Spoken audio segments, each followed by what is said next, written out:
제가 헌금 기도를 드리면서 꼭 드리는 기도가 있습니다. 우리 성도들 병들거나 부지 중에 사고 당하지 않도록 하시고, 사기꾼들, 잔인한 사람들 만나지 않고 영적으로나 육적으로 늘 유익한 사람만 만나게 해 주십시오 하는 그런 만남의 축복이 있기를 늘 기도합니다. 우리가 이 땅을 살아가면서 여러 가지 복을 받아야 하겠지만 그 중에 꼭 필요한 복이 있다면 바로 만남의 축복일 것입니다. 그 만남의 복 중에 가장 큰 축복은 바로 하나님을 만나는 복입니다. 또 하나님의 사람을 만나는 복입니다.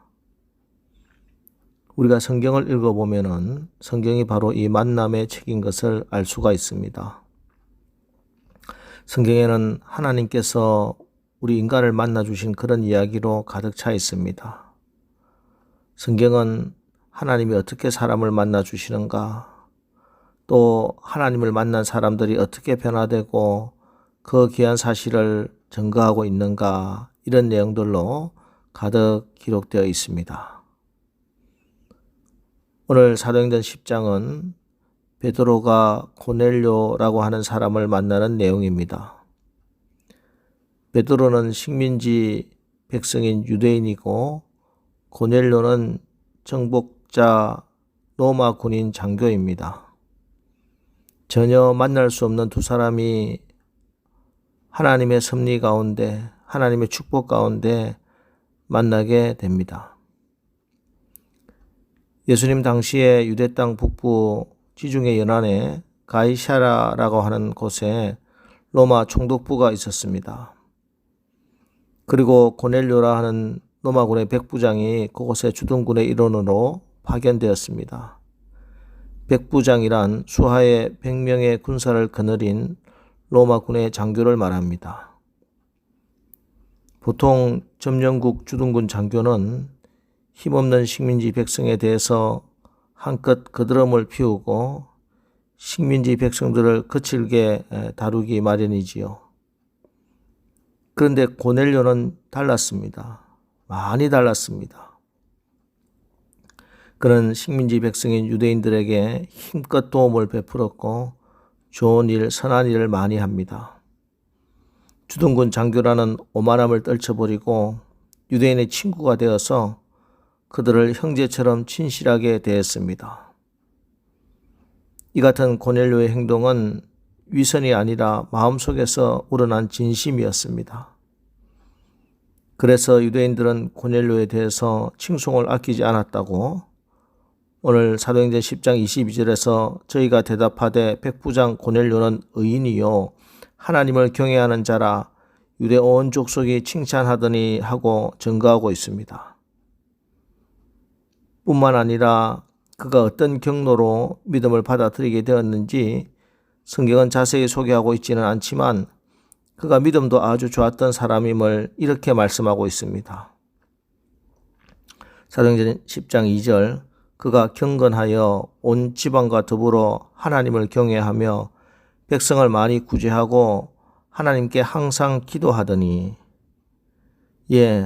고넬료는 로마 군인임에도 불구하고 하나님을 경외하는 자였습니다. 자신뿐 아니라 온 가족이 하나님을 정성껏 섬겼습니다. 매일 시간을 정해놓고 기도드리는 기도의 사람이었습니다.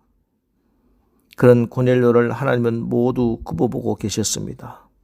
그리고 베드로를 만나게 해 주십니다. 왜? 제가 한번 말씀드렸죠. All need to be saved. 모든 사람은 구원받을 필요가 있다. 고넬료가 구원받아야 하기 때문입니다. 그렇습니다. 그가 아무리 경건하여 온 지방과 더불어 하나님을 경외하며 백성을 많이 구제하고 하나님께 항상 기도하더라도 그런 사람도 구원받기 위해서 복음이 필요하기 때문입니다. 예수님이 필요하기 때문입니다. 그 누구도 어떤 사람도 구원받기 위해서 예수님이 필요하고 예수의 보혈로 구속받아야 하기 때문입니다. 고넬료가 온 가족과 함께 하나님을 경외하였지만 복음이 없는 신앙, 십자가 속죄함의 은혜가 없는 그 믿음은 구원이 없습니다.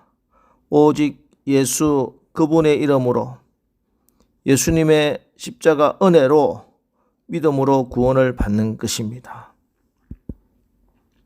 하나님은 먼저 고넬료에게 천사를 보내셔서 베드로를 청하라 이렇게 하십니다.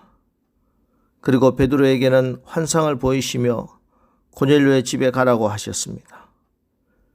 베드로는 환상을 보고 무슨 뜻인지 속으로 생각하고 있는데 마침 고넬료가 보낸 사람들이 찾아왔습니다.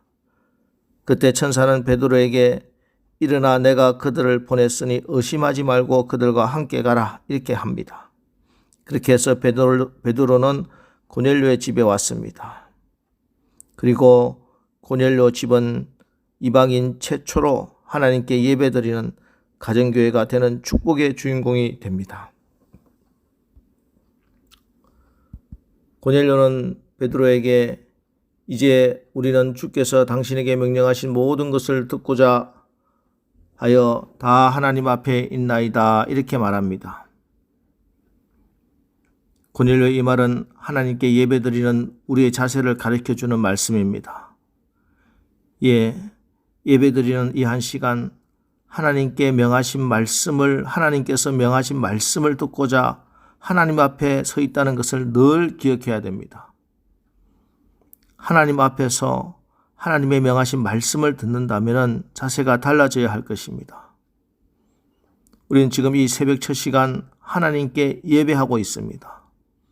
그리고 이 시간에 하나님의 말씀을 듣고 있습니다. 그렇다면 하나님 앞에 있는 우리의 자세는 늘 경건해야 합니다. 베드로는 입을 열어 하나님의 말씀을 선포합니다. 36절 만유의 주 되신 예수 그리스도로 말미암아 화평의 복음을 전하사 이스라엘 자손들에게 보내신 말씀이라고 하며 나사렛 예수가 곧 만유의 주가 되시며 하나님의 아들로서 이 땅에 오셔서 구원의 주가 되심을 가르칩니다. 그리고 예수님의 십자가의 죽으심, 사흘 만에 다시 부활하심, 그리고 예수를 믿는 사람들이 다 그 이름을 힘입어 죄사함을 받는다는 구원의 진리를, 복음을 전해줍니다. 여러분, 이것이 복음입니다. 복음은 성경대로 그리스도께서 우리를 위하여 죽으시고 장사 지낸 바 되셨다가 성경대로 사흘 만에 다시 살아나셨다. 이것입니다. 베드로는 고넬료에게 복음을 전해주었습니다. 요즘 TV 예능 프로에 목사님들이 나와서 방송하는 거 자주 봅니다. 참 인기 연예인보다 더 잘하시는 거 봅니다. 그런 것도 필요하겠지요. 그러나 목사는 연예인이 아니고 주의 종이라는 것을 절대 잊어서는 안 됩니다. 특별히 강단에서는 세상 이야기, 웃기는 유머 이런 것을 테크닉으로 사용하는 것 굉장히 조심해야 합니다. 여러분, 복음이 없는 설교는 영혼을 살릴 수가 없습니다. 도덕적이고 윤리적인 설교, 죄사함 없습니다.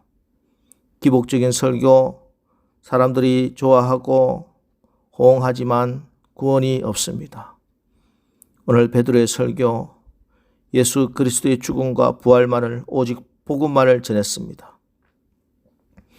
당시 유대인들은 예수님의 부활을 전하지 못하도록 사도들의 입을 막았습니다. 율법을 전해도 좋고 윤리를 가르쳐도 상관없었습니다. 어떤 설교를 해도 문제를 삼지 않았습니다. 다만 예수의 십자가와 부활은 전하지 말라, 예수 이름은 전하지 말라, 그렇게 저들은 위협하고 협박하고 또 핍박을 했습니다. 사도행전 4장 29절로 31절 주여 이제도 그들의 위협함을 굽어보시옵고 또 종들로 하여금 담대히 하나님의 말씀을 전하게 하여 주시오며 손을 내밀어 병을 낫게 하시옵고 표적과 기사가 거룩한 종 예수의 이름으로 이루어지게 하옵소서 하더라. 빌기를 다음에 모인 곳이 진동하더니 무리가 다 성령이 충만하여 담대히 하나님의 말씀을 전하니라. 사도들은 복음을 담대히 전하기를 기도했고 또 예수 이름과 부활을 담대히 전했습니다. 그러자 성령이 역사하시는 것입니다. 오늘도 보세요. 베드로가 십자가 부활의 복음을 전합니다. 그러자 44절 베드로가 이 말을 할 때 성령이 말씀 듣는 모든 사람에게 내려오시니, 성령이 말씀을 듣는 모든 사람에게 내려오셨습니다. 고넬료의 집에 성령이 강림하심으로 오순절에 성령 강림하셨던 것과 똑같은 성령이 임재하셨습니다. 그래서 베드로는 이 사람들이 우리와 같이 성령을 받았다 이렇게 증거하는 것입니다. 이렇게 해서 이방인 최초의 교회 고넬료의 집에 세워지게 된 것입니다. 여러분, 무엇이 참 능력입니까? 무엇이 구원입니까? 예수 복음이 능력이고 예수 이름이 구원입니다. 이제 오늘 하루 이 구원의 능력, 구원의 이름, 십자가 부활의 복음을 붙들고 예수 이름으로 담대히 복음을 전하고 승리하는 하루를 사시기를 주님의 이름으로 축원합니다. 기도하겠습니다. 하나님, 우리가 복음으로 무장하게 하옵소서. 복음의 설교가 이 강단에서 선포되고 복음을 전하는 교회가 되고 복음의 능력으로 하나님 나라를 이 땅에 이루고 복음을 담대히 전할 때 성령께서 역사하시는 것을 우리가 체험하고 간증하고 증거하게 하옵소서. 그래서 우리에게 생명을 주시되 더 풍성하게 해주시는 예수님으로 인해서 오늘도 승리하는 하루를 살게 축복하여 주시옵소서. 예수님의 이름으로 축복하며 기도합니다. 아멘. 이제 오늘 하루도 복음으로 무장되어 복음을 전하는 능력 있는 하루를 살게 하옵소서. 오늘 말씀 붙들고 우리 기도하고 또 나가겠습니다. 우리 기도하겠습니다.